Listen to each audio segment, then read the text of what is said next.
Com o fim das prévias do PSDB e a escolha por João Dória como pré-candidato tucano à presidência da República, as movimentações já estão acontecendo nos bastidores para as eleições presidenciais de 2022. João Dória tenta uma aproximação com o ex-juiz Sérgio Moro, enquanto Bolsonaro filia-se ao PL e Lula e Geraldo Alckmin estão em tratativas para uma eventual chapa PT-PSB. Ainda especula-se os nomes do ex-ministro Ciro Gomes, do PDT, e dos senadores Alessandro Vieira, do Cidadania, e Simone Tebet, do MDB. Para falar com a gente sobre as perspectivas para as eleições de 2022, a gente conversa agora com a professora Aline Passuelo de Oliveira, que é mestra e doutora em Sociologia pela URGS. Boa noite, professora Aline. Boa noite, gente. Tudo bem? Tudo certo. Obrigada pelo convite. E também com a professora Maíra Pereira, que é mestra e doutoranda em Ciência Política pela URGS. Boa noite, professora Maíra. Boa noite, tudo bem? Tudo certo. Professora Aline, não te causa estranheza nós estarmos projetando as eleições presidenciais de 2022 sem que estejamos falando de uma futura presidenta? Na sua visão, o que deveria ser feito para que as mulheres ocupassem mais espaço na política brasileira? A eleição, da presidenta Dilma já veio com uma grande novidade, dessa presença de mulheres para o cargo do Executivo Federal. E de fato, a nossa luta, é que as mulheres tenham esse espaço, assim como não só mulheres, mas mulheres negras, mulheres indígenas. Então, essa ideia, da gente ter uma diversidade e um executivo e um legislativo que de fato reflitam a sociedade brasileira, ela é um grande desafio,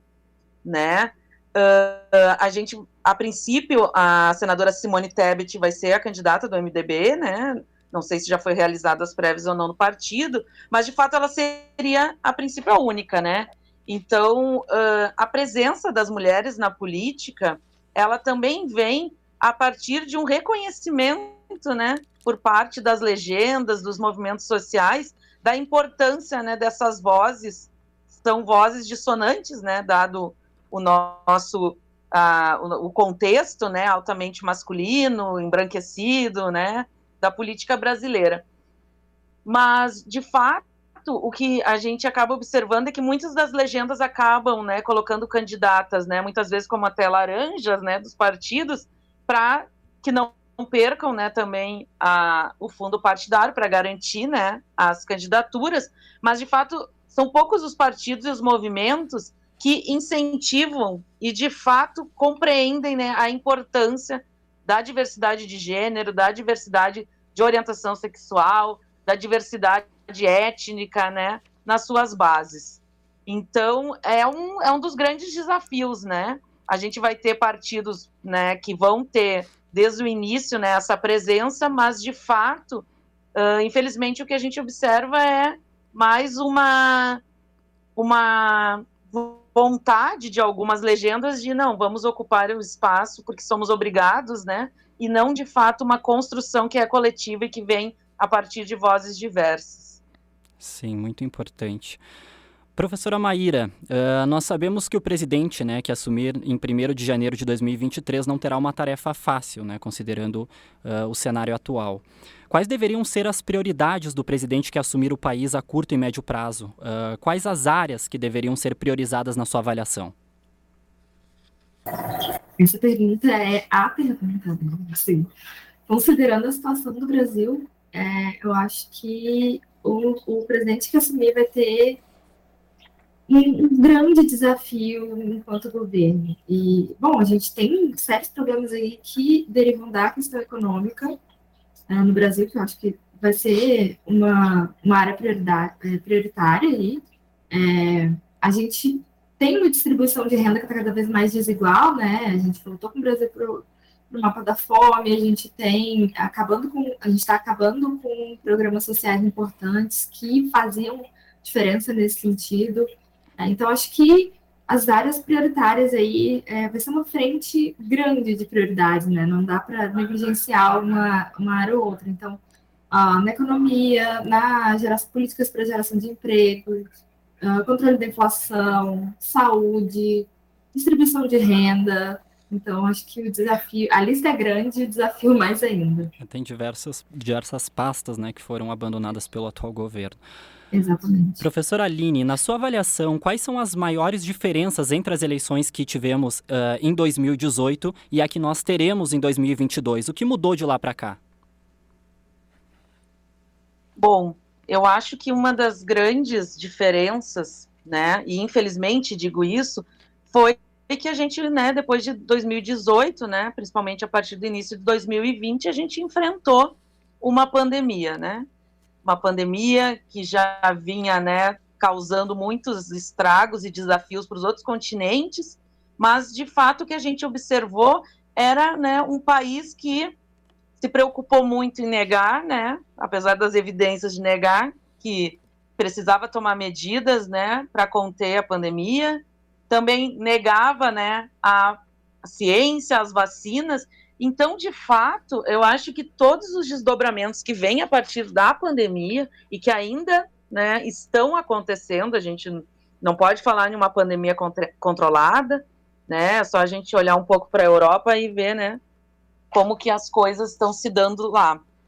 Então, de fato, o contexto ele é totalmente outro, né? Eu sempre penso que de 2018 foi um momento, né, na minha avaliação, né, a gente não gosta de trabalhar com a futurologia, né, mas para mim, a minha avaliação que 2018 foi um momento possível para aquele tipo de candidatura, para aquele tipo de discurso e uma eleição, né? Então, com a pandemia, esse governo ele ficou desnudo, né? A gente conseguiu enxergar, né? Mesmo as pessoas que muitas vezes também defendiam inicialmente, conseguiram enxergar, primeiro, que não teve uma visão de Estado, não teve um posicionamento de um Estado, a gente não teve nem campanhas de esclarecimento sobre o vírus, e as poucas campanhas que se tinha também eram rebatidas, né?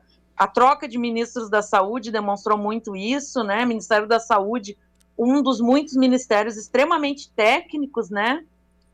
Era, né, todo momento era confrontado a partir de falas, né, inclusive né, do líder do executivo. Então, de fato, a gente vê um contexto que é completamente outro, né? Infelizmente, foi a partir de uma via altamente violenta e dolorosa. O Brasil tem mais de 600 mil mortos, e foi a partir disso, desse verdadeiro, né, dessa matança generalizada, que, de fato, ficou muito evidente que qualquer discurso que tente, né, questionar a importância das instituições, a importância da democracia, a importância dos meios de comunicação como um local, né, por excelência, né, da informação qualificada, me parece que para 2022 não é mais possível que esse tipo de discurso, né, tenha alguma reverberação. Até o próprio antipetismo também, acho que nas eleições que virão está um pouco mais enfraquecido, né, do que nós tínhamos em 2018. Professora Maíra, nós estamos podendo presenciar um diálogo, né, que antes não víamos entre candidatos mais à esquerda com candidatos mais à direita, né? Por exemplo, a aproximação do ex-presidente Lula com o ex-presidente Fernando Henrique. O próprio Ciro Gomes também dialogando com figuras mais à direita. A senhora acha que esse é o caminho para rompermos a barreira da polarização no país? Eu acho que eu vou discordar um pouco da própria pergunta, porque, na verdade, eu acho que esse diálogo ele já existia, né? Porque na esfera política sempre vai haver diálogo, porque sem isso ninguém governa. Então,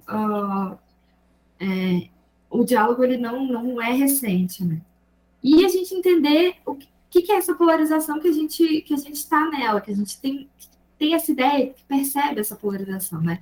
Estudos recentes aí no campo de opinião pública e cultura política vem trabalhando, concluem, né, que a gente, bom, primeiro, a gente tem dois tipos diferentes de polarização.